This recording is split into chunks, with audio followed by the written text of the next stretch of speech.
Hello there, Jose Rodriguez here. It is February the 3rd, 2017. It is Friday afternoon. And before we have to head out to our local school where my wife used to work for our winter carnival, which is tonight, and we're volunteering to sell tickets, I wanted to discuss some quickies and then talk about a subject that I just read on the DP review forum. Now, just recently they asked yet again, how good are Precision Colors inks?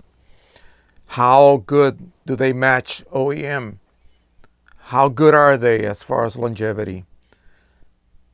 Is it worthwhile to go from OEM to a third-party ink? How much of a hassle is it to refill my cartridges? Well, I'm going to put it really blunt. You're paying $14 to $15 per cartridge. If you buy it by the pack, maybe $110 at best for a pack of 8 carts for the Pro 100 from Canon. When you refill, especially if you refill when the cartridge reaches low, you're basically filling for about 60 to 70 cents per refill. So what do you think you're going to give up? You think you're going to have your cake and eat it too? Absolutely not. Now, you will have to create a custom profile or use one of Precision Colors' very well produced or expertly produced profiles for 4 to 5 different viewing illumination conditions for free. Whether you bought his inks or not, he doesn't know if you bought them from a friend. From your friend who gave up printing and sold you his batch of leftover inks, or whether you bought them from him. You can just go to the website and download these profiles. Once you do that, then you are able to almost, and I say almost because nothing is a perfect match to OEM. I don't care where you go. You will have to have a profile so that you can get as close as you possibly can to OEM color reproduction. Longevity. Well, guess what? They will fade faster than OEM, period. We're still waiting on Artenberg's tests. It's taking forever because they have to raise the money for all of these other tests that they're going to run. And so when they pack them all together into one run, they have to make sure that they have as much, they can produce, let's just say, as much bang for the buck. In other words, it costs about $2,000 to run this test.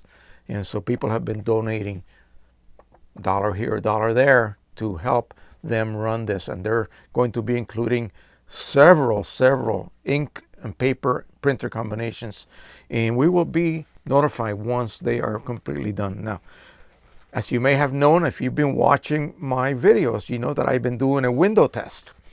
And I printed the same file that Artenberg uses, and I split it down into 3. This one just sat around my print room. This one sat around in dark storage. This one sat around facing west on my window for almost about 5 months, 5.5 months now. Yes, it's faded. Let me show you. We're just going to go ahead and put away the room one because I'm going to show you that last. And we'll put this side by side. And I'm going to bring this as close as possible to the lens. Not the best camera in the world for this type of demonstration, but you can see clearly that this is turning lighter and semi-brownish. That's what happens to black. That's what black ink does when it fades, okay? But if you take a look at all of the other colors, do you see any color cast changes? Do you see anything that's different? Density-wise, they're a tiny bit, almost imperceptibly lighter, okay? But they have not changed. In other words, non-linear fading, meaning that a print would be turning sepia, would be turning bluish, would be turning greenish if you had a non-linear fading. If you have linear fading, that means all the colors are fading equally. You won't even notice that you have a fade because at first you have such a high concentration of ink on the paper that if you lose 10% of that, you don't even notice it. Okay, let me show you the room example. This has been sitting around the room. This has been covered in the dark. What condition is more likely that any of us would ever store a photograph? Against a wall, in a little frame sitting on a coffee table, maybe side table. I want you to take a look. This is the one in the room. This is the one in the room. This is the one in dark storage. 5.5 months. Now, some of you have said that you have seen fading within 2 weeks. Oh boy, it's either the paper or you have some horrendous atmospheric conditions in your home, because it's not only light that affects ink fade, especially dye ink. It's not only light, it's other factors, and I'm not going to get into them. If you want to learn about that, go to Ardenberg, and even go to Wilhelm website and study and learn all about ink longevity. So that's very, very good news. I'm happy. My prints are going to last for years if they are framed, and I haven't seen any fade after almost 6 months of it sitting here in my normal environment. So that's very good. So that should answer your question. Have your cake and eat it too? Practically. We're practically doing that as it is right now. 50, 60, 70 cents a refill, depending on how much volume of ink you buy. The more you buy, the cheaper it is per ounce. And so how can you argue with that? Use it on good paper. I have a print that I made of my grandson on some San Gabriel from Red River that is an OBA, optical brightening agents, free paper. In other words, that will not affect anything with age. If the ink fades, it'll just be ink fading, and that print is pristine. Okay, so the paper has a lot to do with it. Okay, second question. An individual had a Pro 100, was using the same Hahnemann fine art pack that I ordered, and was getting weird modeling type effect. Now, I have to say that I actually didn't even read the PDF that came with the papers. And so I looked at the paper. It looked like a semi-gloss. So I picked semi-gloss as my paper choice and printed through the ICC profile for Hahnemann Fine Art Pearl for the Pro 100. There is absolutely no modeling. Any texture you see is the paper texture. This came out gorgeous. If I can, all caps, this came out gorgeous. All right, straight on the Pro 100 with PC inks using an ICC made for OEM. What does that tell you? What does that tell you? For the person that was asking earlier, it's very close. It's very close. Like I said, most ink sets that you buy are not close at all. They're not matched. So when you get them, you will be shocked at the difference between your original ink set and the third-party ink set. And you wonder, what the hell is going on? Should I make a custom profile? Well, when you do, you tend to bring the paper to a more closer match to OEM. But this is straight. This is Precision Colors dye ink set for the Pro 100, the new version, using Hahnemann's ICC profile, which was made with what? OEM ink. Okay, so that's wonderful news. All right, now, before we get to this subject, let me show you a quickie. I said this was going to be a lot of quickies. I loaded some cone ink, not the HD matte black yet, because remember the 2800 shares one single black channel with either the matte black cartridge or the photo black cartridge. So what I did was I wanted to test the glossiness of these inks. How well does it match, say, the overall surface of a luster paper? So I'm going rogue here. I use Canon Pro Luster on my 2880. It works perfectly with the 2880 Pro Luster Epson profile. So who would have thunk it? That's how well matched these two papers actually are in the real world situation. Beautiful. The only gloss differential I see, like I said, if you watch my previous one, this is pure white right here. So this has a little bit of gloss differential. The overall print is everything that's got ink on it is glossier than the actual paper base. So excellent gloss on the cone inks, and I expected that. I expected that to happen. So then I decided, let's test it with advanced black and white.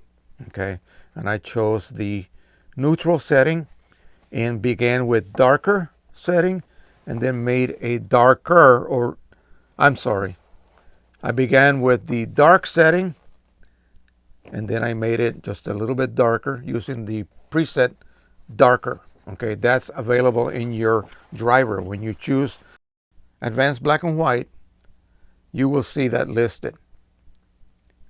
Perfectly neutral. This one actually shows a little bit more density.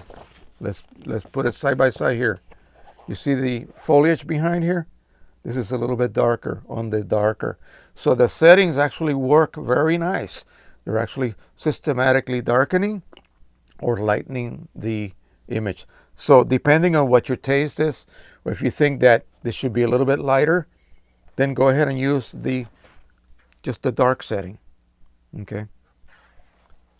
And the results are great. Straight out of the printer, using the printer driver to print, of course, through advanced black and white. And there we go. All right, so now let's talk about what I read. The eternal question was this. Person, again, getting into printing, and I wish there would be some source, my site, for people to go to before they actually start speculating and thinking about what they want to do and all of these grandiose ideas. This was a reply to just a generic question of that sort, and replied to by none other than Keith Cooper. He's famous for doing all of those amazing printer reviews. He's in the UK, and he's got a website over there with all about printing and all about the fine art printing realm, regular printing, architectural, you name it. Everything about printing is on his site. So he answers this way, because the guy wanted to discuss cost. And so he's thinking about already about third-party inks, about going to a cheaper paper source, testing all sorts of different papers, and he doesn't even know what to do yet. Don't let cost hinder your initial learning, ... Time spent getting things right will benefit you and reduce waste in the longer run. I'd suggest getting a relatively basic paper, A4 size, that's letter size for us Americans, and perfecting making small prints at first.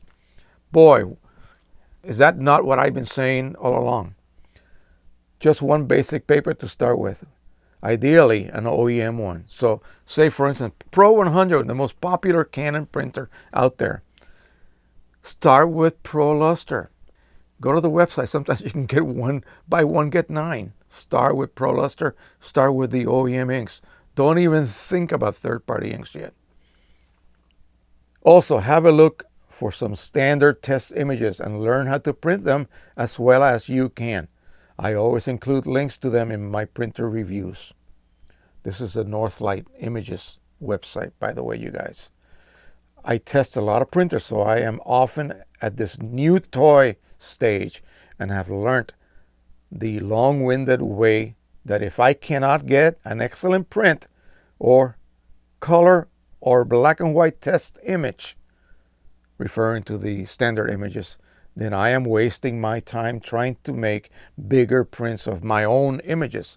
So first you need to remember, I've said this a million times, you have to determine or verify that that printer that you are working on can actually print correctly.